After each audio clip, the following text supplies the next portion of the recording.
Hi everyone, I'm recording this video for those of you taking Art 105 with Professor Robertson. So let's go ahead and get started. We are at the main college homepage. We're going to click on Quick Links, select Library and Chat. The library is currently closed, but once we're open, you can click on Chat with the librarian if you have any question about research.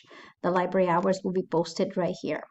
So today we're going to go ahead and click on Research Guides. We're going to type Art 105 here and click Search.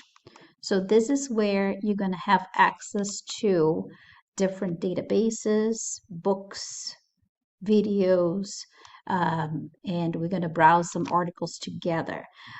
This main page is just to introduce you to your topic. This video will be replaced, and here is pretty much just telling you that research will take time. You're going to go find your articles, and then the more you read about it, the more you're going to refine your topic until you get to what you actually want. So just be psychologically prepared for this process and allow yourself a lot of time to finalize your paper. Maybe you also want to see a tutor in the Success Center before you submit the final paper or assignments to your professor. Let's go ahead and go to understand your topic. And here we're going to navigate through two databases. You may be wondering what kind of information you're going to find here. Well, the databases that the library subscribes to will give you access to articles from newspapers, magazines, scholarly journal articles. We subscribe to quite a few databases, but here it's only listing two, and these are probably going to be encyclopedia articles. So if you are having access to the databases from home, you're going to have to log in with your student number and your date of birth. I'm on campus, so I can go ahead and click on Gale eBooks. And this is very different than doing a Google search. So here I'm going to look for Malinche. I'll click on the magnifying glass. And I think it's important to emphasize that if you don't find what you're looking for in one database, feel free to go to another database. But most importantly, if you need help, always go ahead and ask a librarian for help. You can also go to the library here in person. There's always a librarian at the reference desk during all hours that the library is open. So here I found maybe this article, maybe this one here. I can click on the title. And this is my full article right here. So it's talking about the history of Malinche. So if you like this, if you scroll all the way to the bottom of the article, you can get to the citation. Make sure that you select Chicago. You can copy and paste the citation if you want to, but even better, you can go ahead and click on email, put your email down, click send. You will get the article and the citation. So let's go ahead and go to the next database, the Grove Art Online. And here I'm going to look for information about biombos. I'll click on the magnifying glass, see if this database has anything for us. And yes, I can go ahead and click on the title. I have the cite button right here. In this case, I would recommend selecting Chicago. Copy and paste the citation. Just make sure that when you copy and paste the citation that you fix the minor changes that you need to do here. You're supposed to indent it, this 5 spaces, starting from the second line on. And you can also click share, or email, and then you can email the article to yourself. So on these two databases, we're just doing very basic research. We're not going in depth yet into our research yet. I will show you how to do that in a second. We're going to go to the Find Books tab, and here the librarians listed some topics in case you don't have a topic in mind yet. Otherwise, you can go to this link that takes us to the library catalog. And here I'm going to look for Aztec art.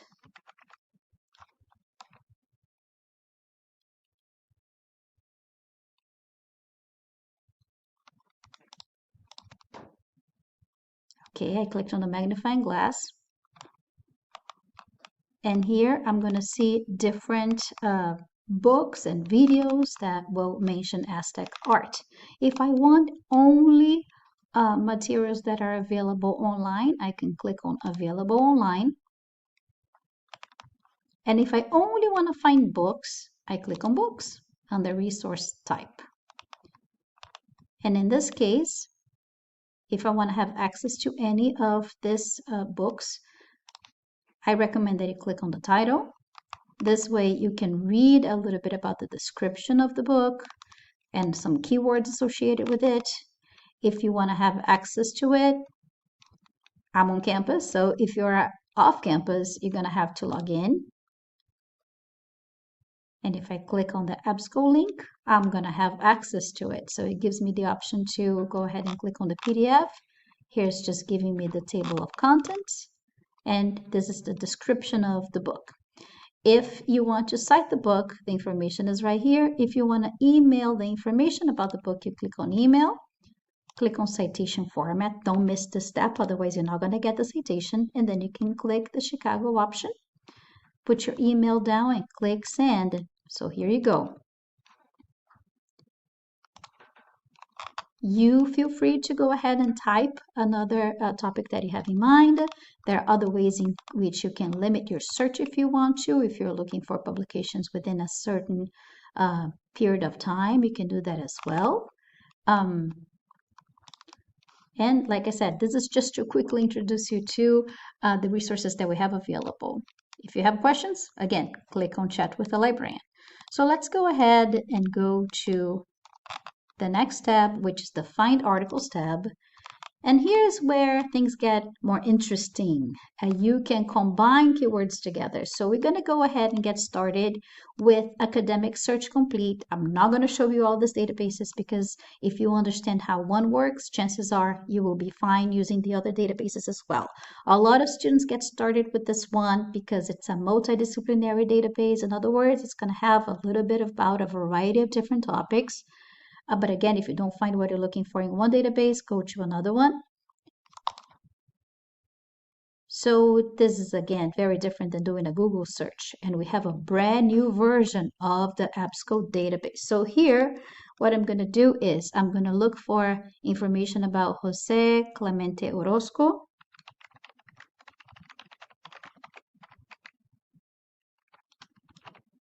And I'm going to click on the magnifying glass.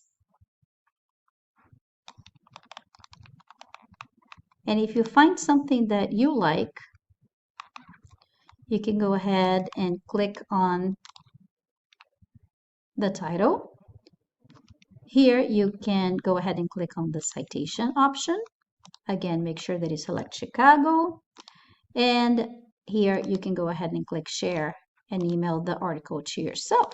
But the nice thing about this database is, the more advanced databases that I'm showing you on this particular tab, is that it can combine keywords together. So I can look for him, and then I have to add the word and painting, okay? So chances are I'm going to look for things that are more relevant to what I was initially looking for. So we started with 60, I believe, 60 plus articles, and now we are down to 31 articles, and that's okay. You can keep adding and forever here, but the issue is that after you add too many ends, you're going to go down to zero results, which is fine. You're not going to break the database. I want you to feel free to explore the different keywords that you would like to try, okay? All right, so if you understand how this works, what we can do, we can go ahead and copy the strategy that we used on this database. And if I want to try a different database like Art and Architecture Source, by the way, you may have heard about this database as EBSCO or EBSCO Host, because that's the name of the vendor. Art and Architecture Source will have a similar look because it's the same vendor. And I can just go ahead and type the same thing here, and I'm going to get other types of articles. And I can go ahead and just click on whichever I like and then email the article to myself. You can also go to, for example, ProQuest. I want to show you this one because it's going to give you access to LA Times and New York Times. and other newspapers as well. So this one has a different interface, a different look. And I can try to paste that same strategy that we used right here, but I can also try something different. Maybe I'm looking for Sor Juana Inés de la Cruz.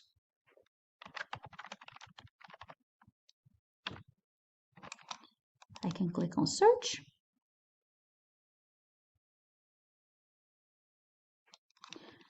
And then here I can click on full text. When I do that, I'm telling the database to only give me the articles that are available right here, right now. And then if I'm only looking for newspaper articles, I can click on newspapers.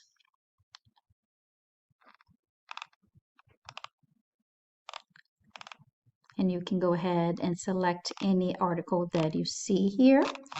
I can also add the word and poetry maybe. So we found 86 articles. Let's see if we find any this time around. Yes, we found 11 articles. So here's my article. I can go ahead and click all options, because whenever you find an article that you like, go ahead and send it to you. If you think that it has potential, do it, because you want to have options at this point, and later you can decide whether or not you're going to use that as one of your sources. Go ahead and click on email. Don't forget the step. You want to make sure that you include the citation, and then you select the Chicago. Put your email here, your name, click continue. That way you're going to get the article and the citation with. Now let's take a look at another database. We are still under the Find Articles tab. We're going to scroll down a little bit and we're going to go into JSTOR. Now this is a particularly good database for you to use because it's going to give you access to book chapters. And I know we need to find a book for this assignment, so this is very helpful. And when I go here, this is my search box, and I know that one of the options that you have to research is Baroque architecture in New Spain. So I'm going to type Baroque. I can click on the magnifying glass, and there will be tons of options of resources for Baroque alone. So we need to make sure that we combine keywords. So I'm going to type architecture and architecture, make sure that you're at the end. And I'll click on the magnifying glass one more time. Because I found so many results still, I can go ahead and push the database a little further, do another and New Spain. Click on the magnifying glass, and then we found this many results. If I want to take a look at journals only, I click on the journal box option. And then if I want to look into the book chapters, I can go ahead and click on it. And if you find something that you like, you click on the title. Make sure that you click on Cite to get your Chicago style.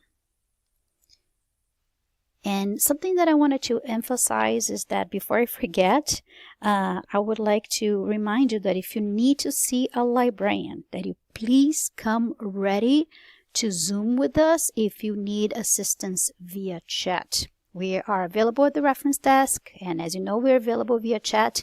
It's just going to be a lot easier if you're available to Zoom with us, because we can share a screen with you, you can share a screen with us, and you'll be able to visualize all these resources.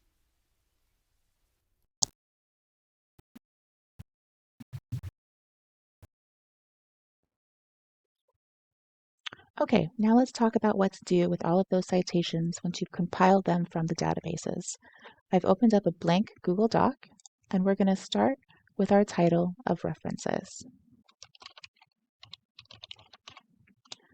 Next, I'll open up one of our databases and quickly grab the Chicago citation from Grove Art Online, and I'm just going to paste it in right here.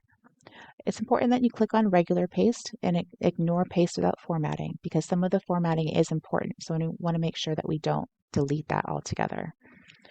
Some of the databases will have that slight gray or bluish background, and I'll show you how to get rid of that.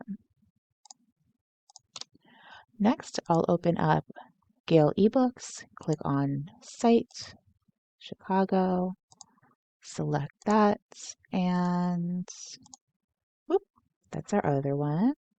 Undo. Go to Gale and copy. And paste. Let's go into JSTOR. I'm going to select this one and site, Chicago, and paste. And next, let's go into EBSCOhost, select Chicago, copy this, and paste. So these are all of our citations. I'm going to get one more because you guys are required to have 5. So I want to make sure I have 5 on my list as well. Let's go ahead and click on this one and cite, Chicago, and copy.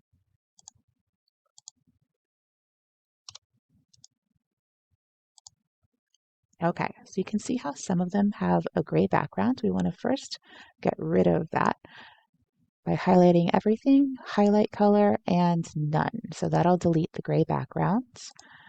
Next, I want to make sure my title of references is centered in the page. Next, let's worry about the organization of our citations. So your citations should be in alphabetical order. It doesn't matter which one you mentioned first in your paper or which one you found first in the databases. Want to make sure that they are in alphabetical order based on the author's last name, or if there is no author, the first word of the title. What I like to do is highlight the citation, and then you can quickly grab it and pull it up here. So this is B, S. This one starts with M, so M goes before S, so we can grab this one and pull it up here. Make sure this starts on a new line. This citation starts with K, and that should be before M. So let's pull it up here. P, again, is between M and S, so I'm going to pull that one up here. And this one starts on a fresh new line. So when you're copying and pasting from the databases, you see how I have all different fonts and sizes. So we want to highlight everything, click on Times New Roman, and then select 12-point fonts. All right, we're getting there. So next, we want to do our hanging indents. Highlight all of your citations, and it's the same in Google Docs as it is in Word. We want to indent every line except for the first by 1/2 inch. To do this, we drag this over to the 1/2 inch margin and then pull the top part. See how these two things have to be separated? Over to the 1 inch margin. And that gives us this. This is called a hanging indent. Everything but the first line is bumped over 1/2 inch. And we do that for our reference page so that your professor can quickly scan down the page and count the number of citations that you have. It's really the only reason that it's done. Now the formatting for Chicago style is a little bit different than MLA and APA, which are double spaced throughout the entire page. For Chicago, you have an extra line here and an extra line between all of your citations. So all we have to do, oh, my bad, go back. The extra line should be here and here. And this is the formatting for Chicago style references page. I don't know if there's I think there's 2 extra spaces here. Double check with your professor. I think there's 2 spaces between references and the first citation that you have. Each individual citation is single space, and there's 1 space between the citations. They're in alphabetical order, and everything has a hanging indent. So this is how you format your references page. I know it can be a little daunting when you're copying and pasting the citations. You don't exactly know what to do with them. Hopefully this explained that a little bit more. Again, if you ever have any questions, come to the librarians, chat with us online. You can actually send us this document and we'll be happy to look it over with you. Thank you for joining us for this video. I hope your research paper seems a little less daunting now.